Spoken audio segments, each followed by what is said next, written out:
Assalamualaikum warahmatullahi wabarakatuh.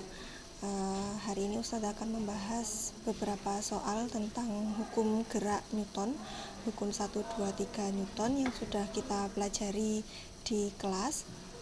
Mungkin nanti ada beberapa soal yang bisa kalian tulis pembahasannya kembali di buku, agar nanti ketika di pertemuan berikutnya kita bisa langsung ke bab berikutnya. Nanti silakan ditulis soalnya untuk disalin di buku catatan fisika, jangan di lembaran. Pembahasannya juga nanti silakan ditulis yang rapi biar nanti bisa dipelajari kembali untuk persiapan ulangan harian. Oke, sebentar.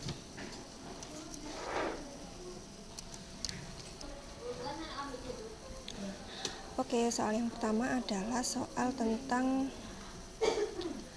bidang miring.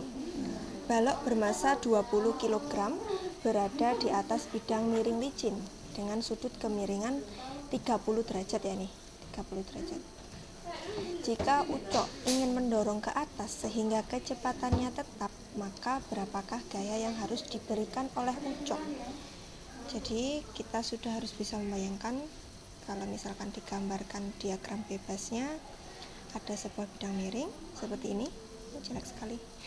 Sebentar. Oke. Kita tulis dulu diketahuinya.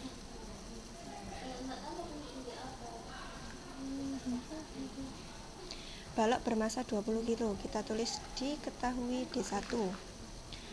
Masa 20 kg. Berada di atas bidang miring licin, sudut kemiringan. Kemarin kalau di kelas Ustazah pakai simbolnya theta. Kamu kalau pakai alfa juga nggak apa-apa. 30 derajat. Jika ucok mau mendorong ke atas, jadi nanti dorongnya ke atas ya, dengan kecepatan tetap, maka berapakah gaya yang harus diberikan oleh ucok? Berarti yang ditanyakan adalah gaya. Gaya yang diberikan oleh ucok berarti F. Nah, pun dengan catatan apa tadi, V-nya konstan gitu ya. Terus dorongnya ke atas. Kita gambarkan dulu biar kamu tahu.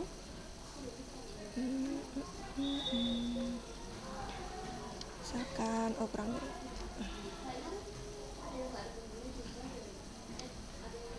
Miring terus ya.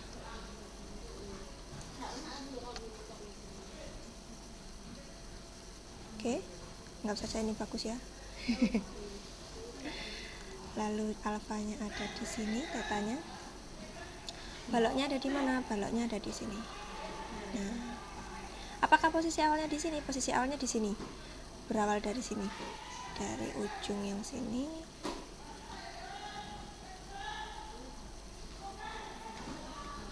Nah, ini mau didorong sama ucok dengan gaya F.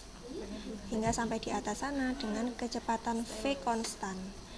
Nah, lalu apa yang harus kita kerjakan dulu? Yang kita kerjakan dulu yang pertama adalah kita analisis gaya-gaya yang ada di balok ini. Boleh pakai balok ketika masih ada di ujung sini, boleh ketika di atas. Nanti tetap, kenapa? Karena V-nya konstan. Kita coba ya. Jadi kita coba gambar di sini. Kemarin kalau ada bidang miring, kita gambarkan kita gambarkan sumbunya. Oke, kayak gini. Ini sumbu X dan sumbu Y dari gaya normal. Jadi kemarin kalau ada benda di bidang miring, maka ada gaya yang ke bawah, namanya gaya berat. Ada gaya yang tegak lurus dari bidang ke atas seperti ini. Nah, ini tegak lurus seperti ini. Ada gaya yang namanya gaya normal. Pun, ada gaya apa lagi? Karena ucok itu mendorong F, berarti kita gambarkan F itu juga ada di sumbu XY itu. Kita pakai warna apa ya? Pakai warna merah. Oke, ada F ke arah atas, mendorong ke atas. Nah, apakah boleh digambarkan di arah sini? Boleh. Untuk mempermudah, kita gambarkannya sesuai sumbu. Kita gambarnya dari sini. Nah, ada F. Karena tidak diketahui ada gesekan, jadi gaya-gaya yang bekerja sudah kita gambarkan semua. Tinggal sekarang kita lihat lagi pertanyaannya apa. Gaya yang harus diberikan ucok, berarti F yang kita cari. Lalu apa yang harus kita lakukan? Kita analisis gaya-gaya di setiap sumbunya. Ini tadi ditanya ya. Jawabnya E. Sigma F, karena F ini ada di sumbu X, maka kita pakai sigma F di sumbu X. Kalau V-nya konstan berarti dia bekerja atau berjalan secara GLB. Kalau GLB A-nya 0. Ingat ya, kalau GLB kemarin V-nya konstan, A-nya 0. Berarti pakai hukum Newton berapa? Hukum Newton 1. Sigma Fx sama dengan 0. Ingat-ingat ya. Jadi kalau ini kita masuk hukum Newton 1. Sigma Fx sama dengan 0. Tadi kenapa alasannya pakai Fx? Karena F yang ditanya di soal berada di sumbu X. Pun, kita lanjutkan. Masuk. Di Fx ada apa saja? Ada di sumbu X ada apa saja? Ada F. Sama ada apa saja? Ada W sebenarnya, tapi harus kita proyeksikan ke sumbu X seperti kemarin. Jadi nanti ini W. Nah, W ke sumbu Y ini jadi WY, yang ke sini ke atas berarti jadi ke arah ke bawah, ini WX. Nah, yang kita pakai yang mana dah? Yang WY atau WX? Karena kita maunya di sumbu X, berarti yang kita pakai adalah WX. Siapakah WX? Nah, kemarin kita sudah belajar kalau tetanya di sini berarti padanan teta yang di sini di mana? Di sebelah sini. Ini yang teta. Berarti WX ini ada di sini sama dengan ini. WX yang di atas ini, WX yang ada di atas ini sama dengan WX yang ada di sini. Nah, jadi WX itu ada di depannya sudut. Kalau WX ada di depannya sudut berarti pakai sin. Terus sini ya. Berarti WX itu W sin theta, kalau WY nanti W cos theta. Kita pakai yang WX karena di sumbu X. Masukkan ke persamaan yang ada di sini. Siapa yang positif, siapa yang negatif? Nah, lihat, siapa yang berada di sumbu positif adalah F, yang berada di sumbu negatif adalah WX. Berarti yang bertanda negatif adalah WX. Berarti yang masuk di sini adalah F min WX sama dengan 0. WX-nya dimasukkan W sin theta sama dengan 0. Maka F nanti sama dengan W sin theta.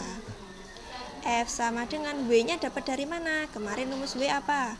M kali G. Ingat di gaya berat. Ya. Berarti ini M kali G kali sin theta. Masukkan angkanya. M-nya tadi berapa? 20 kilo. G-nya karena di soal tidak diketahui, kita pakai 10. Sin theta, sin 30 berapa? Nah, 200 kali. Oke, sin 30 adalah setengah. Berarti hasilnya adalah 100 Newton. Jadi gaya minimal yang harus diberikan Ucok untuk mendorong, gaya minimal untuk mendorong balok ini oleh Ucok adalah 100 Newton. Itu untuk soal nomor 1. Silakan ditulis atau bisa di screenshot gambarnya nanti seperti ini ya. Kita akan lanjut ke soal nomor 2. Nah, itu tadi adalah pembahasan untuk soal nomor 1. Sekarang kita akan lanjut di soal nomor 2. Kita ganti soalnya sekarang tentang katrol. Jadi hukum Newton itu aplikasinya ada banyak. Ada yang di bidang datar, bidang miring, katrol.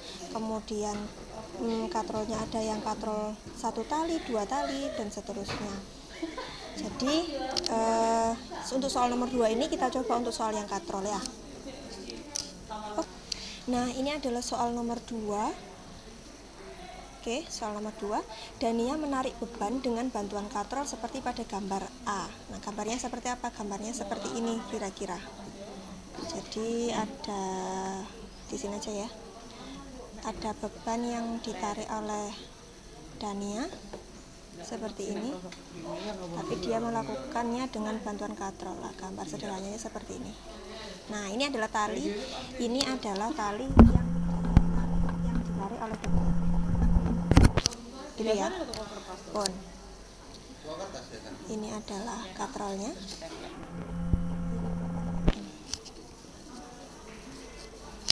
Dania menarik beban dengan bantuan cutter seperti gambar A di bawah ini. Pada saat gaya diberikan F125 Newton. Oh, ternyata sudah tahu gaya yang diberikan Dania adalah 125 Newton.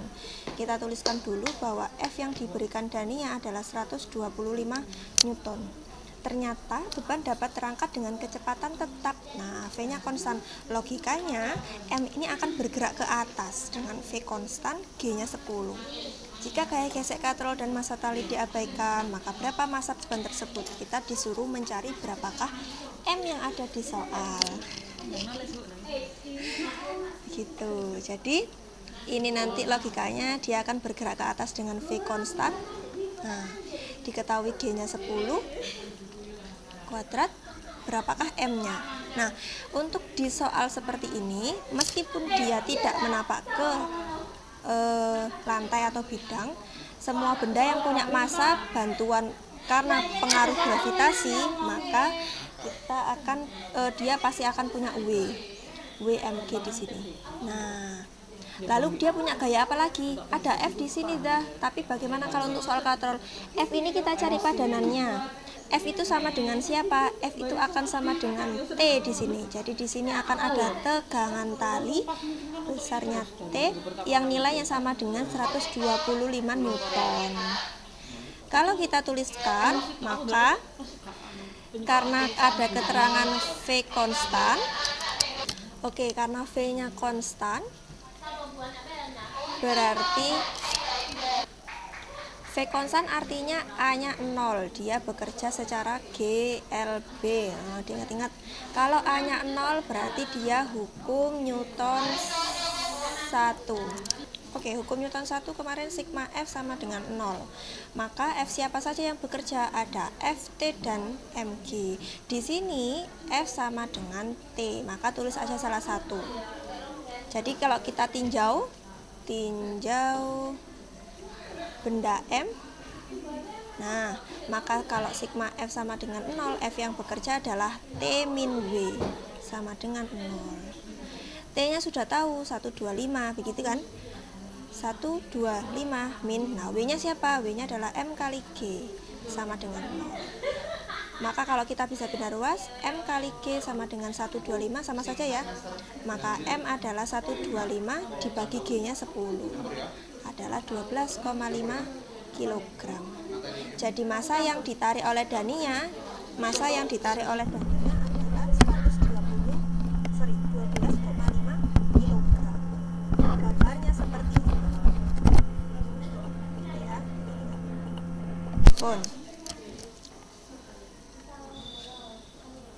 Oke, ini adalah soal nomor 3.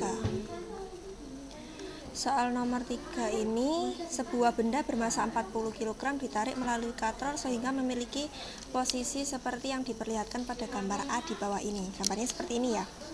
Jadi ada katrol, beda sedikit dengan katrol yang tadi. Di sini katrolnya membentuk sudut dengan dinding yaitu 37 derajat. Jika sistem itu diam, maka berapakah gaya F? Nah, F yang ditanya yang di sini. Jadi kita menariknya itu harus dengan gaya berapa? Bisa mengangkat benda bermassa 40 kg ini. Oke, yang perlu kita lakukan pertama kali adalah menuliskan diketahui atau langsung menggambarkan diagram benda bebasnya yang ada di sini. Kita bisa gambar ulang di sebelah sini.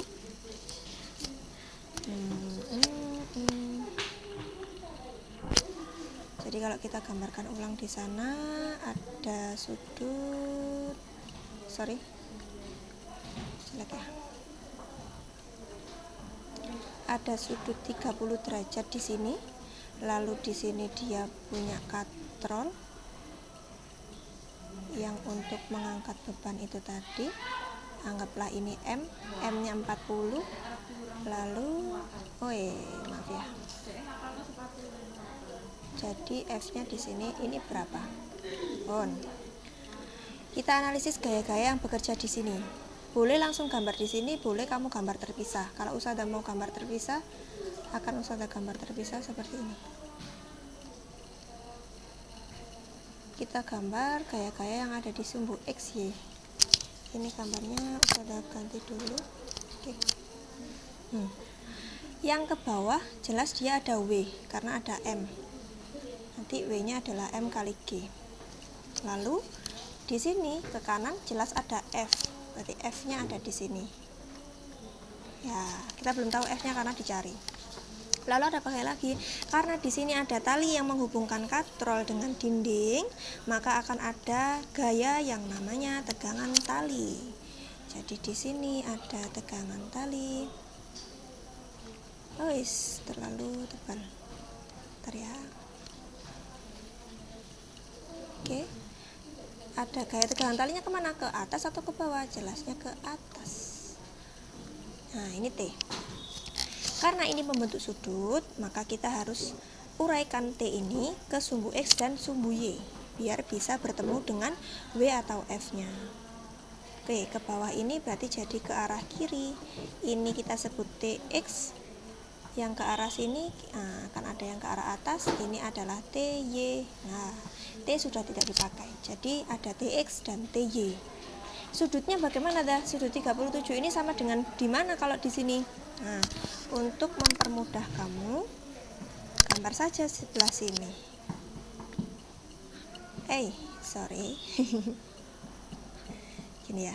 Nah, kalau 37 itu di sini, kalau ini tak gambar gini ya. Ini 37, ini bukan 37 ya kan? 37 akan sama dengan sudut yang ada di sini. Karena berseberangan dalam. Jadi ini juga 37. Ini sama dengan sudut yang ini. Jadi 37 ada sebelah sini ya. Kita tulis di sini sudutnya 37. Pon. Berarti kita bisa lihat TX ini ada di depannya sudut. Kalau sudutnya 37 di sini berarti kan TX itu yang ini. TX itu yang ini ya, yang ini. Nah, depannya sudut. Yang ini. Ini TX. TY ada di sampingnya sudut. Pon. Berarti kalau yang ada di depannya sudut pakai sin, yaitu TX. T sin 37. Nanti TY T cos 37. Nah, kalau sudah, karena jika sistem itu diam, sistem itu diam berarti itu adalah ciri-ciri untuk dikenai hukum Newton ke-1. Berarti kita masuk di hukum Newton 1, yaitu sigma F sama dengan 0. Kita masukkan pakai warna hijau biar pernah. Sigma F sama dengan 0. Lah, yang mau kita cari sigma F di sumbu mana dah? Ada sumbu X, ada sumbu Y. Lihat yang ditanya adalah F. F ini ada di sumbu X, maka yang kita cari ada di sumbu X. Pon. Masuk di Fx dulu. Kalau nggak ketemu baru ke Fy. Sigma Fx sama dengan 0. Yang bertanda positif adalah F dikurangi Tx sama dengan 0. Berarti F dicari, F min TX adalah T sin 37 sama dengan 0.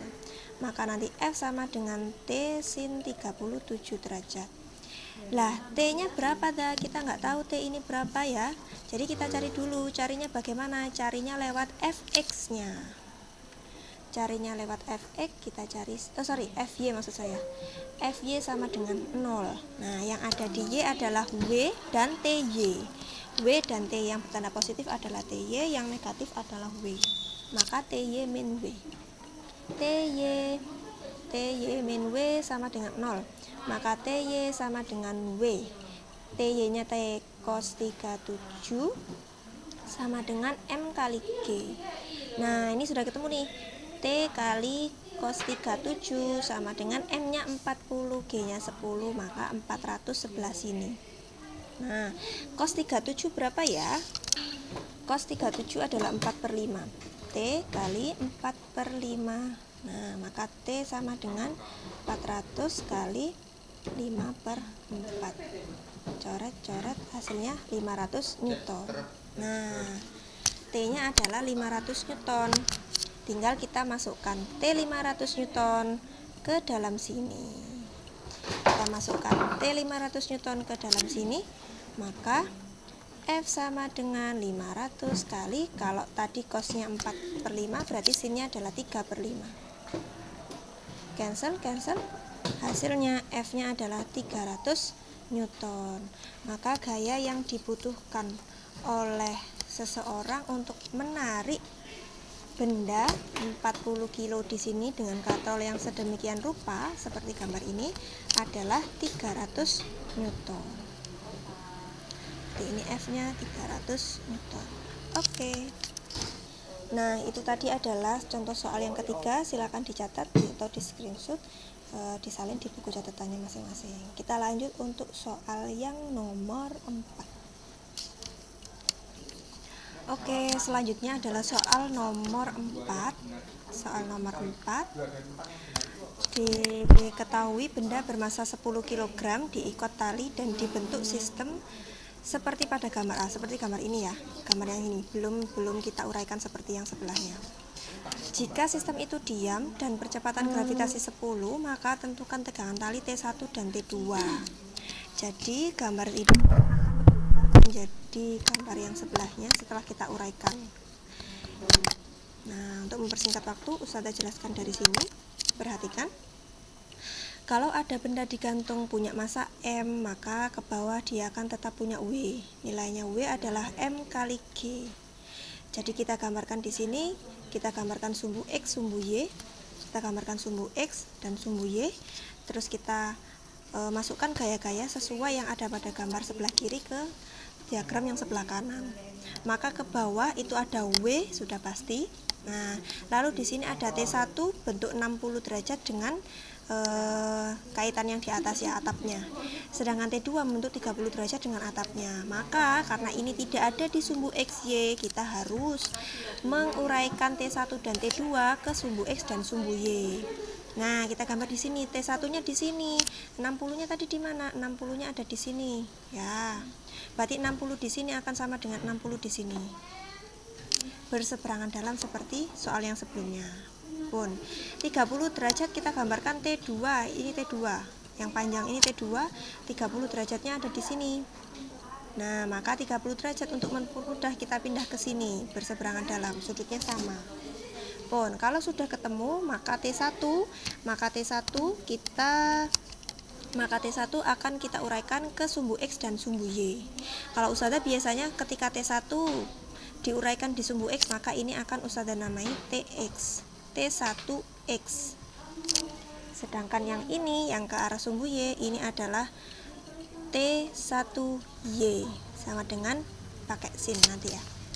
Nah, T1X ini kan ada di bawahnya sudut, di sampingnya sudut, berarti dia pakai cos, T1 cos 60. T1Y ada di ada di depannya sudut kalau 60-nya di sini. Nah, di depannya sudut. Sama kayak ini kan? Nah, berarti pakai sin. T1Y sama dengan T1 sin 60.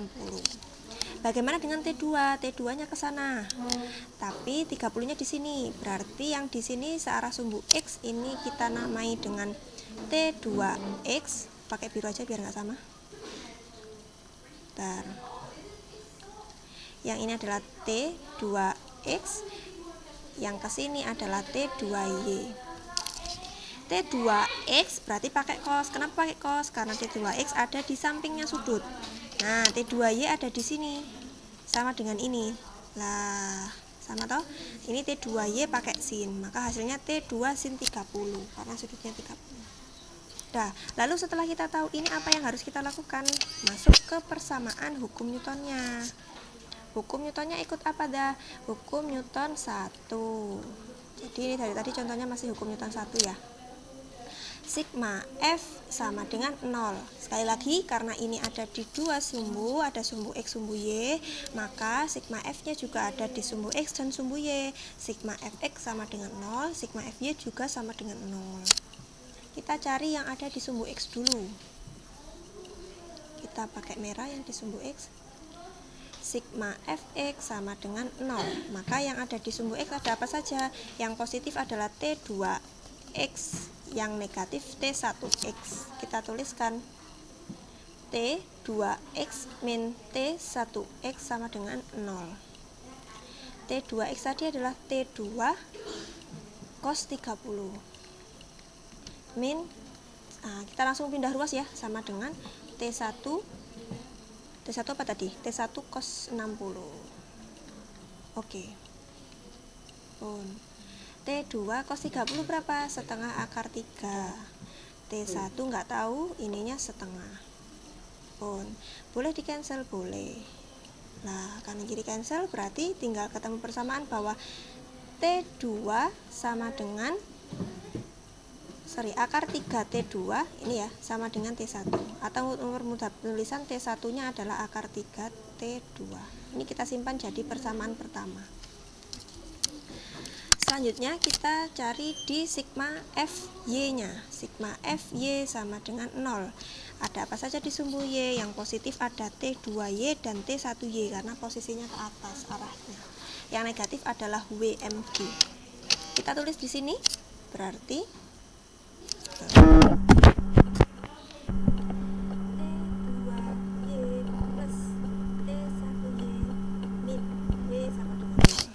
kita langsung bisa rubah W nya ke sana, berarti T2Y itu adalah T2 sin 30 plus T1 sin 60 sama dengan M kali G. Tinggal dimasukkan. T2 sin 30 adalah setengah plus, nah T1 ini kita rubah dari sini ambilnya, akar 3T2 sin 60 adalah setengah akar 3 sama dengan masanya adalah 10, gravitasinya juga 10. Oke.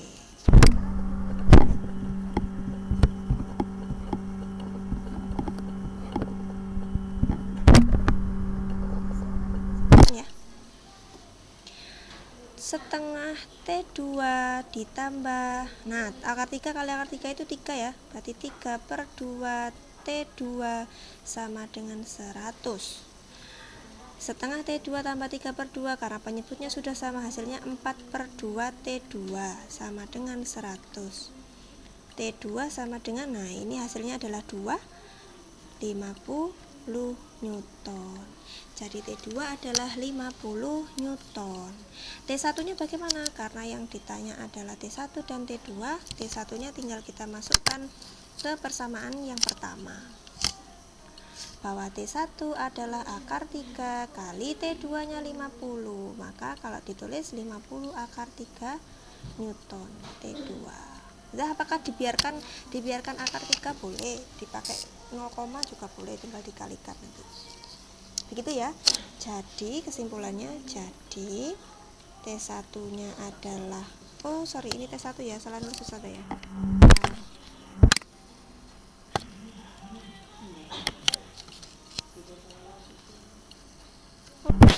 Bentar. T1 nya adalah 50 akar 3, T2 nya adalah 50 Newton. Gitu ya jawaban untuk pertanyaan nomor 4, contoh soal yang keempat. Nah, sampai di sini dulu untuk video yang pertama untuk latihan soal hukum Newton 1.